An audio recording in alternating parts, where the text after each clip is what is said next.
While the world has been focusing on the coronavirus, there's been quite a lot happening in Germany in relation to the AfD. On the 12th of March, the Bundesamt for Verfassungsschutz, or the BfV, that's Germany's domestic intelligence agency, they gave a press conference during which they designated officially the Flügel as a right-wing extremist endeavour. The Flügel is the faction within the AfD led by Björn Höcke. If you don't know what they're about, I would say, if I had to describe them in one phrase, I would say that they are borderline ethno-nationalists. So they're a controversial faction both within the AfD and in Germany in general. The press conference was given by Thomas Haldenwang, who's the president of the BfV. Some people may remember that he replaced the previous president, Hans-Georg Maaßen. Maaßen was replaced because of a controversial interview that he had given during the Chemnitz protests in September 2018, in which he said that there was no reliable evidence that foreigners were being hunted on the streets, and that a video widely circulating in the media, he said that the BfV had reason to believe that was deliberate false information. Now, this created a lot of controversy because it was felt that his intervention was political. He wasn't providing evidence to support his claim that that video wasn't authentic. Maaßen was already viewed, even before this incident, as being too soft on the right. This was a really big story in Germany for weeks, and eventually he was replaced as president, and Haldenwang was his replacement. Before we move on to the press conference, I think it's important to get a basic understanding of how the BfV works. So the BfV, the organisations that the BfV monitors, it divides them up into three levels. The first level is called prüffall, or test case. This is quite a low-level designation. So if an organisation has been designated a prüffall, they're only being monitored using sources that are in the public domain, for example, speeches and videos, etc. So this doesn't involve any type of covert surveillance. The second level is Verdachtsfall. Now it does involve covert surveillance, but this is a temporary provisional measure when the BfV suspects that an organisation is extremist and they want to take a closer look. After observing a Verdachtsfall for a period of time, the BfV may decide then to move that organisation to level 3, which means that they are an extremist organisation that will now be under permanent observation. Now, last year, the AfD, the entire party, was designated a prüffall, and the AfD said that the BfV shouldn't have announced that publicly because prüffall is quite a low-level designation, and most people, when they heard that announcement, would assume that the AfD was actually at level 2 or level 3 and was under covert surveillance. And they took a court case against the BfV, and the AfD won their court case. I translated and subtitled the press conference that the AfD gave after that court decision. I'll put a link in the video description.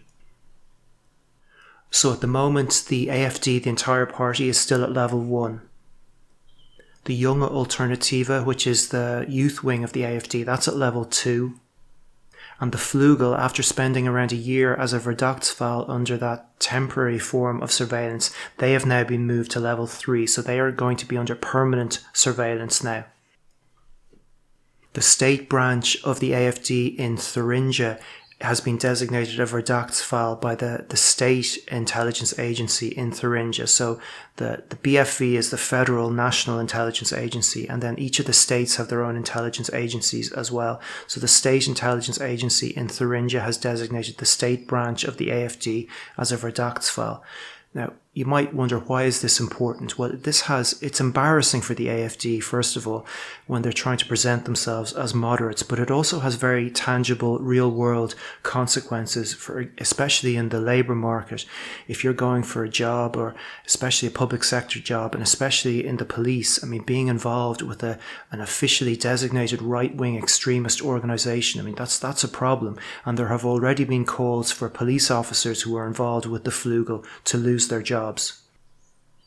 And if the AfD branch in Thuringia, the state party, was to be designated right-wing extremist, that would create really big problems for the party, because a lot of people wouldn't want to be involved with them anymore because of the problems that it would cause in their professional lives. So on the BFV website, there is a transcript of the press conference that Haldenwang gave. Now, I'm not going to go through that and give a summary of it because Haldenwang talked about a lot of things. The press conference wasn't just about the Flügel, and he didn't go into a lot of specifics. Instead, what I'm going to focus on is this information sheet or a fact sheet that the BFV published on their website to accompany the press conference. Now, this does go into a lot more specifics. It explains specifically the aspects of the Flügel, the parts of their ideology and what they've said, etc., that has led to the party being branded right-wing extremist, or the Flügel, which they refer to as an endeavour, because it's not really an official organisation. It's sort of a loose grouping of like-minded people, and endeavour is the term that they use. Before we go into that, I think we should define a couple of terms first. So first of all, what is right-wing extremism? Well, the BFV defines it on a glossary on its own website. So according to the BFV, this is what characterises right-wing extremism: a rejection of the equality of people, a rejection of the respect of human rights, and they are opposed to the democratic constitutional states. So there's an opposition to the idea that governments and states should be constrained within like fixed laws and statutes and a constitution. So there's a rejection of the rule of law. They're authoritarian in nature. They place an overestimation or an exaggerated value on ethnic affiliation. Hostility to foreigners is another characteristic. The value of a person is determined by what race, ethnicity, or nation they belong to. Anti-Semitism is a part of all right-wing extremist endeavours. Sometimes this is expressed openly, sometimes this is expressed indirectly. And individual rights are secondary to the people's community. They are also anti-pluralistic, so there's a rejection of the idea that society should have different groups and different opinions, and that should be respected. Another term that we need to define is the free democratic basic order. This is something that you'll hear a lot in German politics in relation to right-wing parties. So if someone is said to be opposed to or against or violates the free democratic basic order, this basically means that they're opposed to the constitution, that they violate the constitution, that they're anti-constitutional, that they're extremist. And if a party does violate the free democratic basic order, there's a good chance that they could either be banned or at least end up under observation by the security services. So the free democratic basic order refers to the constitution, which is called the basic law. So that's what the basic refers to. And it covers the key articles, the key values laid out in the constitution. And according to the BFV's website, these key articles or these key values are that power is exercised by the people through the legislature, through the judiciary, and that they have the right to choose their representatives through free elections. There is the rule of law, so there's a constitution, and the government must act within the law. The people have the right to form parliamentary opposition. The government is responsible to parliament. Judiciary is independent. No tyranny or despotism. Human rights are constitutionally protected. Human rights are respected. Another aspect which isn't listed here but which is usually included is human dignity, the idea of human dignity. Now, that's a vague term, but in relation to the right wing and especially ethno-nationalists, often if it looks like you're valuing different racial groups or different ethnic groups, if you're valuing them differently based on their ethnicity or by their ancestry, that can be viewed as violating someone's human dignity. It would also apply to gender or sexuality, for example. Okay, so let's get back to the information sheet and let's scroll down to the part where they start giving the specific evidence.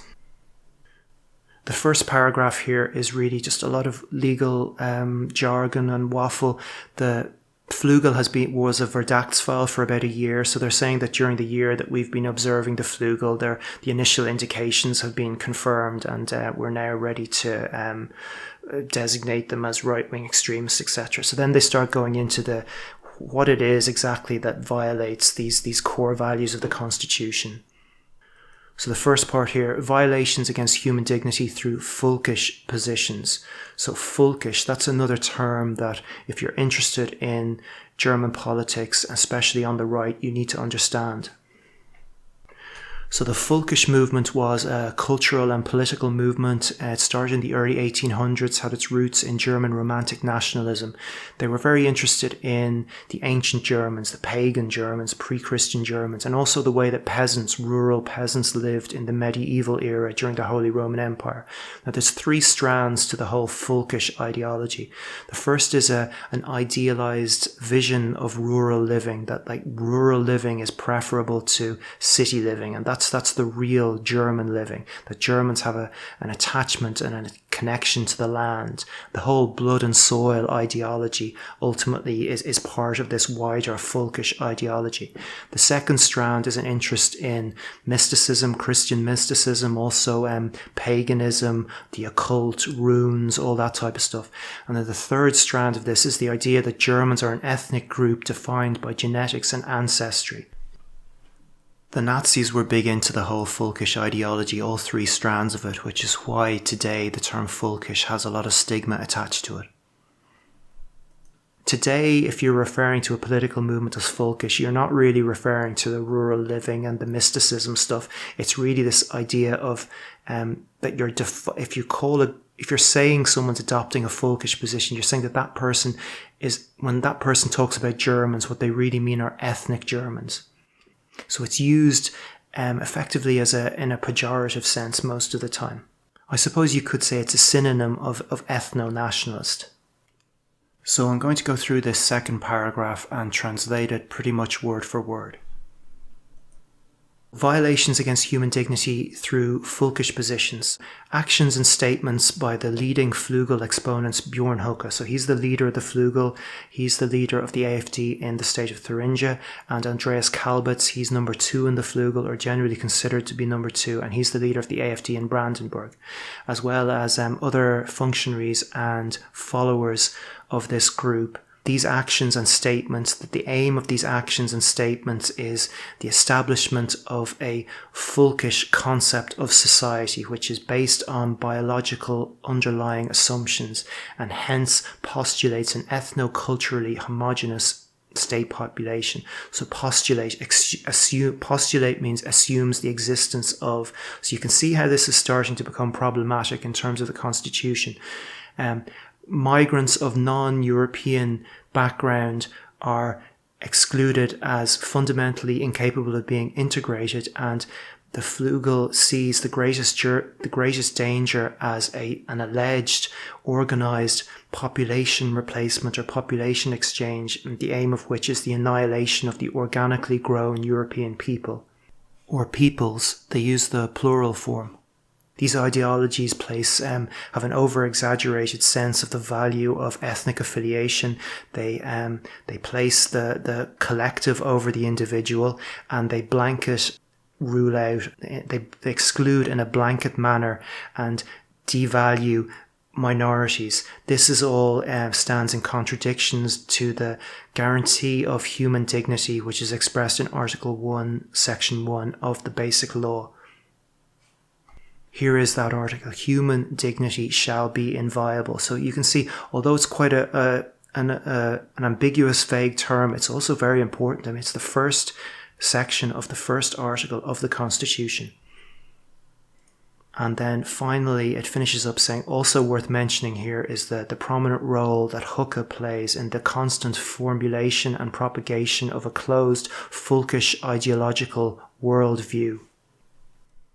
Next, we have violations of human dignity through state positions which are hostile to foreigners and hostile to Islam. The agitation against refugees and migrants remains a central theme of the pronouncements of Björn Höcke and Andreas Kalbitz and the functionaries and the followers of the Flügel. These combine argument patterns which are hostile to foreigners with resentments which are hostile to Islam. Immigrants, in particular immigrants of Muslim background, are attributed in a blanket fashion negative qualities. such as cultural backwardness and a disproportional propensity to commit crime and violence, based solely on their background and their religion. Migrants, and above all Muslims, are, as a result of this, given a less valuable or a subordinate status, and this infringes the human dignity of the individual. Next, we have violations of human dignity through anti-Semitic positions. So anti-Semitic arguments base open biological anti-Semitism and anti-Semitism of a type that ties into the ideologies of the old National Socialism. These are not to be found in the speeches of the Flügel during the period of observation in 2019. However, the common anti-Semitic conspiracy theory narrative of a globally acting financial elite, which is guiding politicians and has an agenda to destroy the organically grown, ethnically homogenous peoples, is something that the functionaries and the followers of the Flügel in 2019 fall back to again and again. Central to this is the agitation against the Jewish financial investor George Soros, who is instrumentalized as an anti-Semitic cipher or code. Taken together, these anti-Semitic statements help to solidify the evidence that that prove that this is a proven, confirmed right-wing extremist endeavour. Next, we have violations of human dignity by taking positions which minimise or trivialise National Socialism. According to the judgment of the Federal Constitutional Court, the Basic Law is to be seen as a counter-proposal to the totalitarianism of the National Socialist regime. Okay, so the Basic Law is almost to be seen as an opposite, or it's to be seen in opposition to the National Socialist regime. As such, positions which try to relativize, whitewash, or even portray in a positive manner the National Socialist era have indicate or are evidence of a possible anti-constitutional objective. Statements from functionaries and followers of the Flügel which concern National Socialism directly or indirectly minimise National Socialism in a whole range of cases. This manifests itself in different forms, for example, in revisionistic statements. So revisionism is when you try to rewrite history in order to suit a political agenda in the present. That's what it means in its pejorative sense, which it is usually used in a pejorative manner. And in the complementary positionings on the evaluation or the assessment of the history of National Socialism, the Nazi crimes are trivialized through false analogies, and the memorial culture, which is carried out by civil society and by the state, this is rejected. So this section here is a little bit opaque and abstract. I think the last part there is the clearest. This is a clear reference to Björn Höcke, who says that Germany needs to make a 180-degree turn in how it approaches this whole memorial culture, which is the idea that Germans should be remembering the crimes of the Nazi era and teaching each other about the crimes of the Nazi era. So Höcke wants to change that because he thinks it's damaging for the German mentality. But the BFV are saying that by rejecting this memorial culture, you're also trivializing or downplaying the significance of those Nazi crimes, and that this suggests a possible anti-constitutional aspect of your organization or your ideology, because the constitution is supposed to be this counter-proposal to the totalitarianism of the National Socialist regime. Okay, next we have violations against the democracy principle. So statements of the leading Flügel personnel, Björn Höcke and Andreas Kalbitz, show clearly a contempt for the current democratic order and the legitimized representatives of the people. Both see in current politics not simply opponents, but rather a system which is despicable in its entirety. They compare this, for example, with the East German Unrechtsstaat, which means a state which didn't respect law. So that's the opposite to a constitutional state. And so by comparing the current Germany to the old East Germany, they're showing their contempt for the current democratic system in Germany. The Flügel rejects parliamentarianism without offering an alternative to the current democratic state form, which defends plurality of opinion. The disparaging statements by the Flügel about politicians, calling them traitors of the people and referring to their totalitarian characteristics, this leads to creating contempt for parliamentarianism. And the Flügel's aim in doing this is to establish a political order oriented exclusively on a constructed, uniform people's will. Flügel followers also sometimes argue and call for an overthrow of the system in an aggressive manner.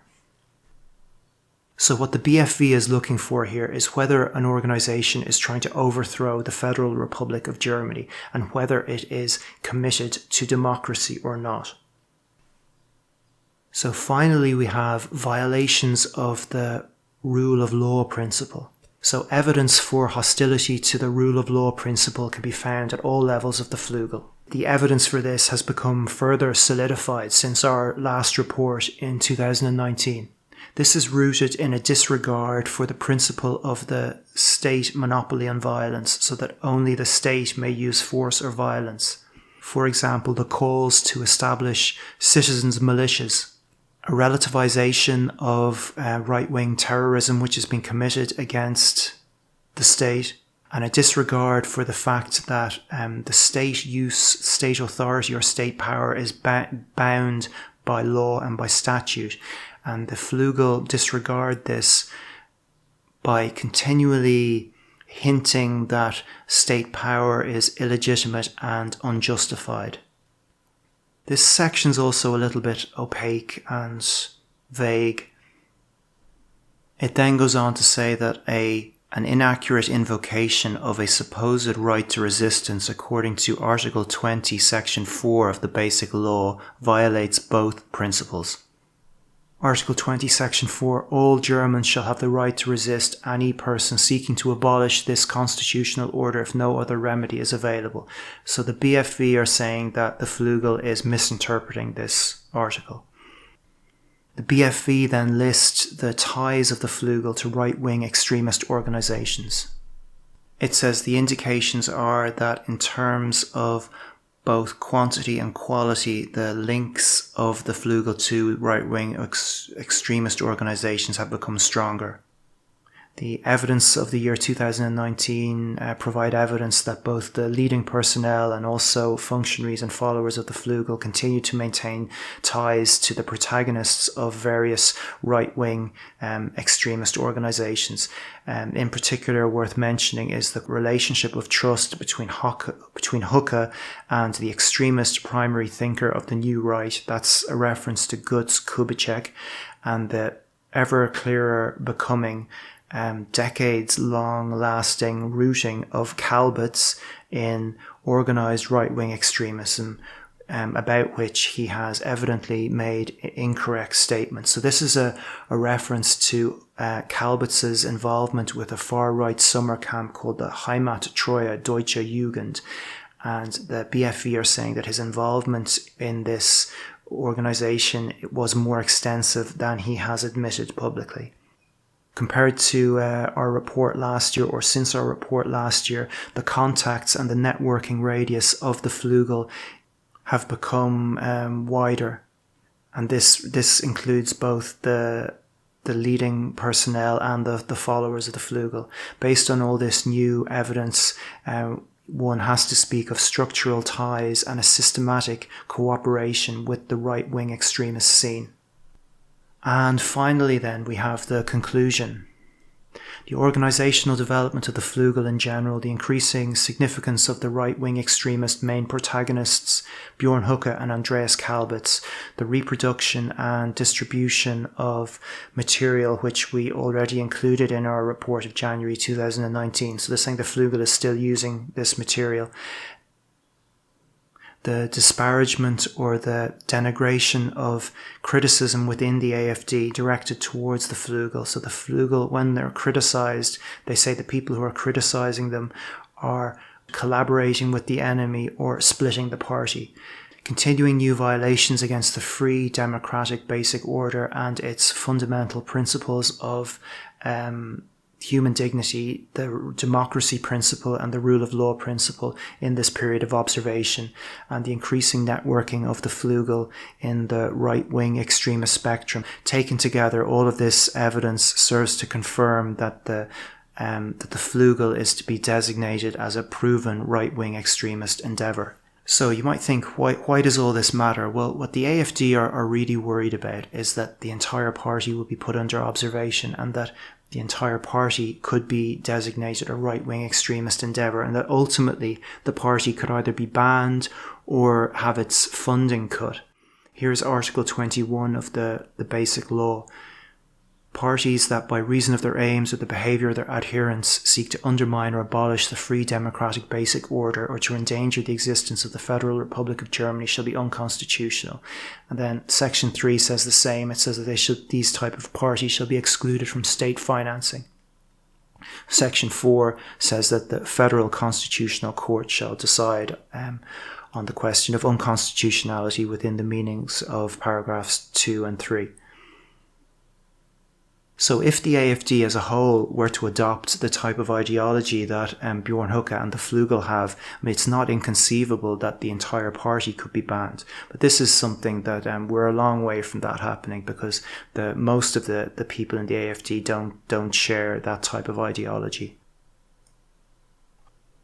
Okay, I'm going to leave it at that. In my next video, I'm going to talk about what the reaction was within the AfD to this announcement by the BFV, including a suggestion by one of the co-leaders that the party should split in two and that the Flügel should become a separate party.